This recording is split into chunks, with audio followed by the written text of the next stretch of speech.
This is Johnny Dosco. Stay tuned for another Score Sheet podcast. Holy Kadelka! Hello, and welcome to another Score Sheet podcast.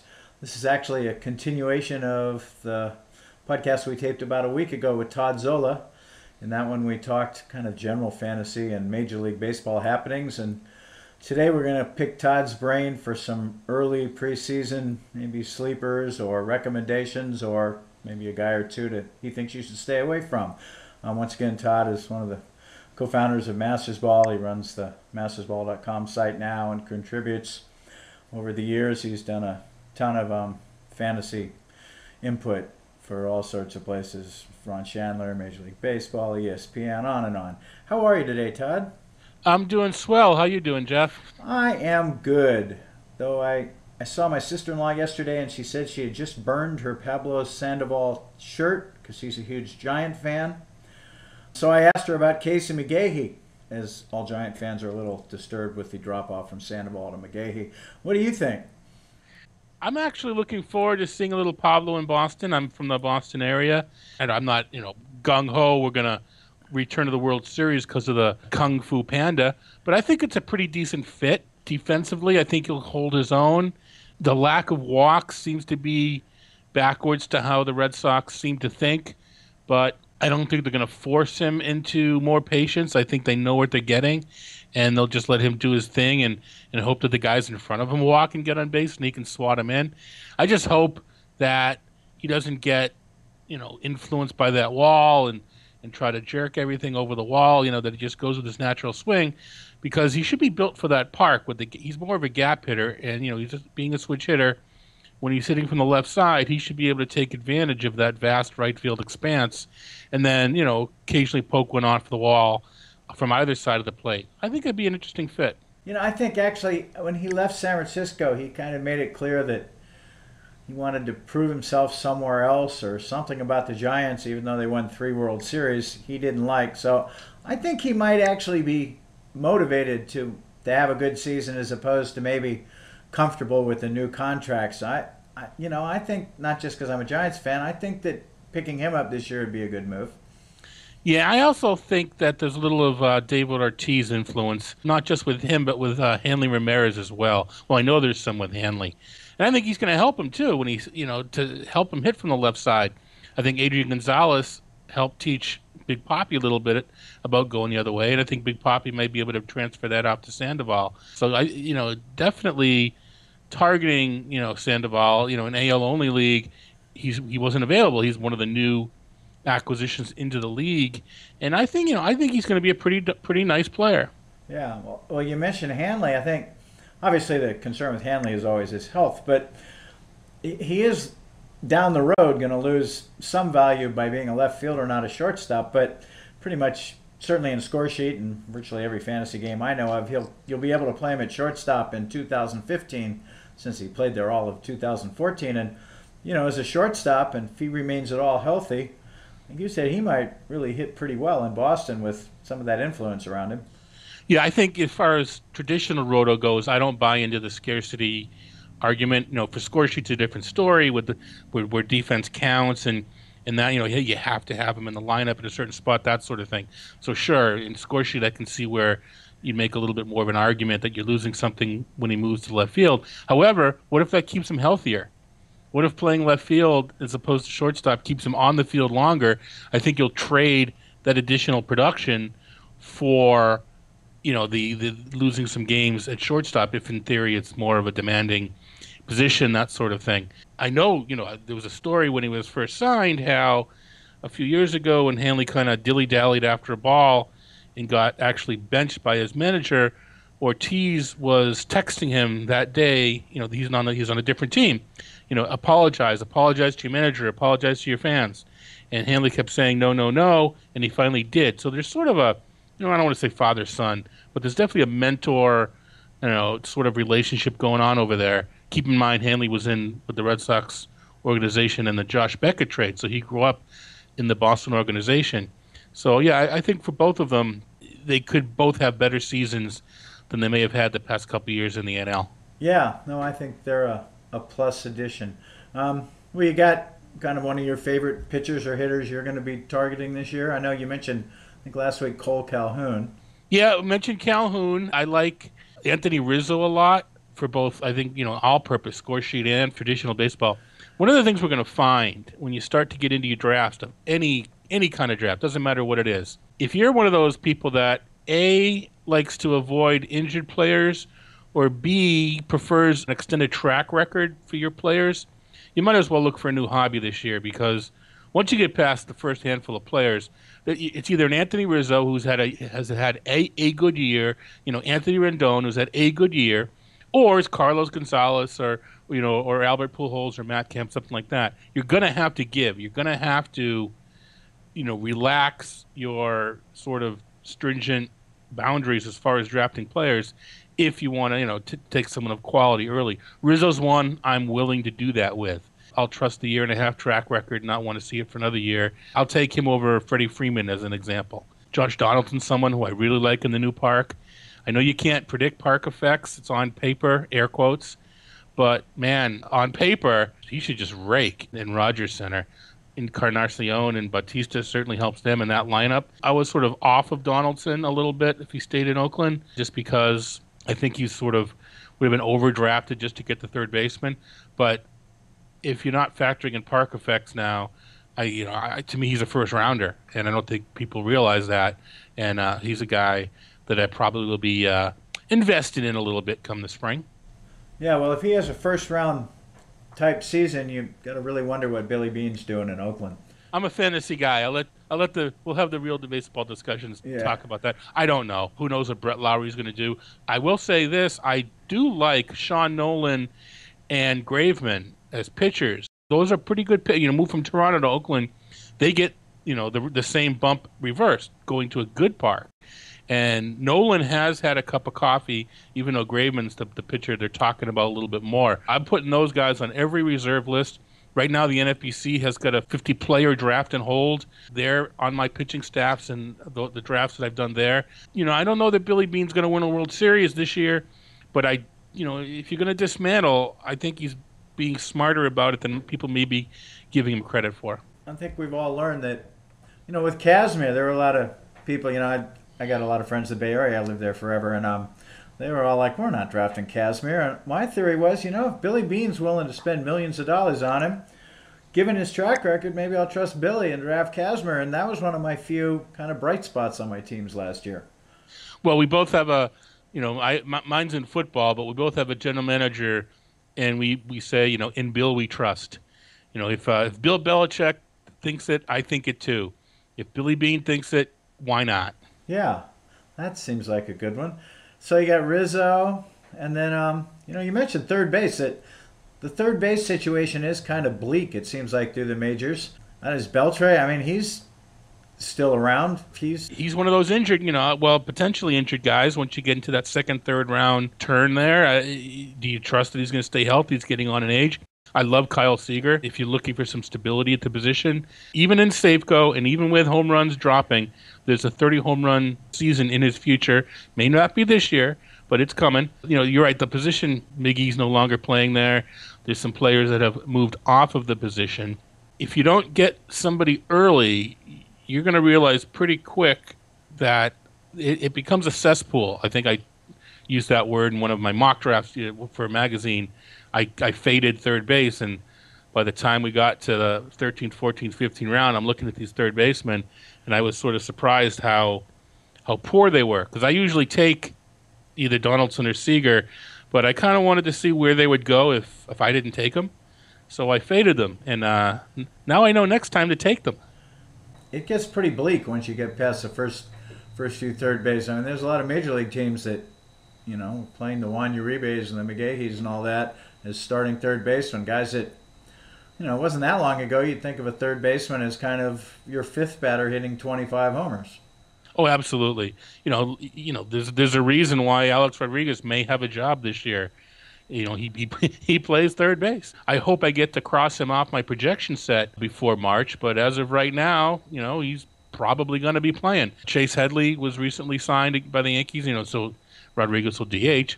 But Headley's an interesting, again, the whole park factor he should be helped by Yankee Stadium. And something that's sort of quiet in that, it depends how into the numbers you've been. Yankee Stadium has actually played positive for home run hitters from the right side for the past couple of years, as well as the left side. And I'm not a huge park factor guy. I look at the extremes. But I think in our head, we think of, left field being, big, hard to hit a home run in Yankee Stadium, and all the power for the left-handed hitters. But at least by the numbers, Yankee Stadium has been pretty advantageous to righties as well. Headley being a switch hitter. I'm not saying he's going to hit the 30 again. That one year that it went nuts, if you take a look at his distribution, he hit more balls down either line that year. And I don't think he could have thrown them any closer to the line than he hit them. It was just one of those years where, the ball hits the bat, you don't know where it's going. 30 of his happen to go down the line in Petco where it's a reasonable distance, and, it's been skewing his home run expectation, ever since. Right. But I think we also, as fantasy owners, have to skew our expectation of what a good hitter is given the hitting environment the last couple, 3-4 years. You don't have to hit 35 homers anymore to be a power hitter in today's baseball world. Right. And when you eyeball a 240 baseball average, you don't have to, turn your nose up as much as you did either. Although, score sheet, we're looking more OBP than we are batting average. So, you bring your expectations down because OBPs come down as well. But the point being, some of the, you can't use the same benchmarks in your head. It's same for pitchers. The same, a 3.5 ERA isn't quite as good as it may have been a few years ago. In your head, you need to readjust the baseline, what you consider to be excellent, average, or, don't even consider them. Yeah, no, it's especially true when you get, maybe the 6th, 7th, 8th round and you're trying to decide whether you want to draft your second pitcher or another hitter. I think you have to realize that just because there's a guy there with a 3.4 ERA, that doesn't necessarily make him an ace anymore, and maybe you better get your starting third baseman or starting left fielder, even if he has, like you said, got an OBP that's 20 points lower than you would have liked 4 years ago. Right, that's it. Everything's relative. The 50th best pitcher is still the 50th best pitcher. His numbers are different than they were 5, 6, 7 years ago, but his impact on the team, his influence on your team and how well your team does, it's fairly close to the same. Don't just go by your old benchmarks. I agree. I mean, I never have figured out whether it makes pitchers more or less important when offense goes down. I think there's still about the same relative value between hitters and pitchers. But as you said, you do have to change what you consider a good pitcher is, especially the relievers these days. If you don't strike out 10 guys per 9 innings, you're almost just another guy. You see, you just hit on, especially, and I'm even using this in traditional fantasy. I think you just hit on something that I think in score sheet, what you need to do, because, good pitching is still good pitching is still good pitching. But the difference is you can manage pitching. You sort of have to bully hitting. So I would rather spend my extra draft slots early in score sheet to get those good hitters. I know I'm bypassing some pitching, but I can get some okay pitching, and then do what the Royals did and just load up my bullpen with Ken Giles and Brad Boxberger and Kevin Quackenbush and all these, guys that are good, and then just, play the relief game. I'll have a couple of good starters, and that way I get a couple of extra hitters than the next guy.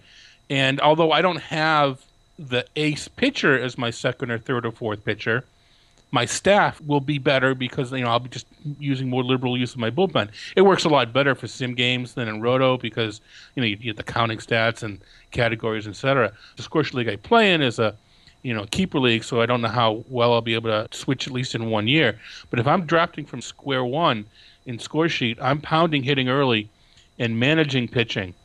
No, I think that's one of the biggest differences in score sheet, especially for people that have years of experience in Roto, is that middle relievers are just as valuable in score sheet as they are for the Royals or any other major league team. Whereas, well, now they get some strikeouts, but, a few years ago in rotisserie, if you didn't get a save, you were not worth very much as a reliever unless you lucked into some wins. But in score sheet, those guys that pitch the 6th, 7th, 8th inning, they're pretty dang crucial. Well known in score sheet, you don't need a closer as your closer. You need a good reliever as your closer. I think there's some people that now take it to the next level and realize you can get a a 6 inning pitcher, a pitcher who, the score sheet goes who you want to put the hook after 7, or just the way, it's random, just have a mediocre pitcher and have his hook earlier and get your bullpen in there. As long as he's still doing good, roll the dice, keep him in the game. But if luck has it that particular day that your black box engine decided to screw the guy up in the 5th, well, yank him out in the 5th and let the relievers go to work. So I think it's using the system, properly. So, I think major league managers do the same thing. They don't know when their pitcher is going to blow up. It could be the 3rd inning. It could be the 7th. They leave him in as long as he has to. In both score sheet and real life, if you have the luxury of a really good bullpen, you don't have to let the guy give up the 3-run homer before you pull him. Once he puts 2 guys on base in the 6th inning, if you've got Wade Davis lying around and 3 other guys like him, you can yank your starter early in the 6th inning. Yeah, you just do the change the settings. Newbies just kind of trust the settings that are there and use default. Well, now you may need to read the manual a little bit and decide how to get that hook and get those relievers in there earlier. I think it's going to be important. Right. Well, so let's see, wrap up. Let's see, you got a guy that you think's going to probably not be on your teams, just maybe not because you don't like him, but just because everybody's going to be drafting him higher than you're willing to go? Yeah, I think the name that'll shock the masses the most is Jose Abreu. So much went right, and he's going to be good. He's going to hit the ball hard, and he's going to get a lot of home runs. But so much went right for him in terms of fly ball percentage and batting average and balls in play. We won't get too nerdy. It's only January or early January. But all those luck metrics went his way, and there's nowhere to go but down. I think he's going to go diddle down. And the other one, and this is a score sheet favorite, I think, because of everything he does. Michael Brantley, I've owed him the past several years because he's always been a bargain. That ship has sailed, and he's more likely, to me, to hit 10 or 12 homers than he is to repeat 20. And I know this is going to bum out a few people that really are on the Michael Brantley bandwagon, but good ball player, but not – he's being drafted like 15th, 16th, 17th overall. Just don't see it. Brantley's one of those guys that I would agree. I don't want to say I don't like him. I, of course, would like to have him on my team, but if I'm in a draft that's starting from scratch, I'm just not going to get him because there's going to be at least 2 or 3 other people in the room that are going to take him around before I am. I actually hope I'm wrong because I enjoy watching him play, but he's not going to be on my redraft teams this year, unfortunately. Yeah, and I know both of us, I think this will be our last player, both of us had drafted Miguel Cabrera in kind of these early season mock drafts or some other early draft we're in. And I think both of us have been a little surprised how far he's fallen. You think people are worried that he's really not going to be healthy when the year starts? Or, well, the last report, and I call it from Camp Miggy, the last report from Camp Miggy was his ankle was more messed up than they expected, that they cleaned it up, but they really weren't going to be able to evaluate it again until maybe middle of January, at which point we'd have a better idea of what's going on.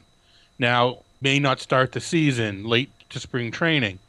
Well, that's, a bit worrisome. If there's anybody that, doesn't need spring training as far as being able to hit, I would think it would be Miguel Cabrera, so I'm a little less concerned. All it's done for me is take him out of my top maybe 5, and once number 6 comes around, it depends on who else is still on the board. But, I took him at number 9 in a mock and very happy with that. I would not, like I said, not take him top 5 just yet. There's 5 guys I like more. If he's perfectly healthy, he's in consideration. I don't think you can count on, 160 games, even when healthy, of Cabrera anymore. I think Detroit's learned a little bit of a lesson. They got a year or 2 window. They want Miguel Cabrera raking in October, not July. On the other hand, he's not playing third base anymore, and they'll probably let him DH once in a while if they have to, and put Martinez at first base or something. So, sure. If you play some games at DH and most of your games at first, then hopefully that, it's kind of like you said about Hanley not playing shortstop. Hopefully that'll tend to keep him a little healthier. And like you said, I think if he gets 5-6 games in spring training, you can almost figure he'll be ready. I can't believe he's going to forget how to hit just because he misses a week or 2 of spring training. Well, yeah, I don't know if he'll come out hitting 340 and knocking the ball over the fence, but to me, it's when you're getting him at 9 or 10, there's a built-in buffer of how he has to play. There's still upside. When he was going number 1 or 2 the last few years, there's not a lot of upside. If you go 1 or 2, you got to perform like that just to make your draft pick. But At 10, if he actually had a year like he did 2 years ago, you'd get quite a bit of profit out of the deal. Right. No, especially a score sheet where OBP is paramount. So he does or actually OPS is where Yeah, he's going to rule. OPS is, yeah, that's what he does. As far as score sheet goes, because not only does he get on base, he knocks guys in. So there's definitely, there could be an argument made that he's, when he's healthy, he's better than the Mike Trout. Well, Trout also gets on base, but he could be the number 2 player. Whereas right now, maybe Goldschmidt or McCutchen or Stanton may sneak in for traditional. A healthy McGee is, at worst, the second best player in score sheet. Yeah. Well, fortunately, most of us don't. Like you said, if the health thing on Miggy comes out in January, that's long before 99% of the leagues have to turn in keepers or do their drafts. Well, if you got him as a keeper, you're keeping him. Well, yeah. But yeah, no, you're right. Though some people are trade. There's a lot of off-season trades get made in score sheet. Well, yes, that's true. If there's a team that's going for it, and you're not in necessarily the go for it mode, and you could get Stanton, or you could get Abreu, you could get a younger Rizzo, for Miguel Cabrera, then yeah, definitely do it at that, if you're not in a go for it mode. Right, but for this year, yeah, I think he's still fine. Well, Todd, thanks for talking to us twice here in a couple of weeks, and hopefully some of this will help folks out when they're thinking about trades or planning their draft strategies. Yeah, can't believe that it's about to be New Year, and people will really be starting to thinking about baseball soon. Yeah, no, it's a couple of days before New Year, so yeah, in a couple of days, suddenly, if you're like me and you're a Niner fan, your Niners aren't in the playoffs, you can really think about nothing but baseball now if you're a baseball football guy. Well, I'm a Patriots fan, so I'll have to, once every week or so, I'll have to split my attention. Yeah, on Sunday, when the Patriots are in a playoff, they got to bye this week, so you got a couple of weeks to do nothing but baseball. Yeah, and hopefully they'll have another bye in a few weeks, but we'll worry about that when the time comes.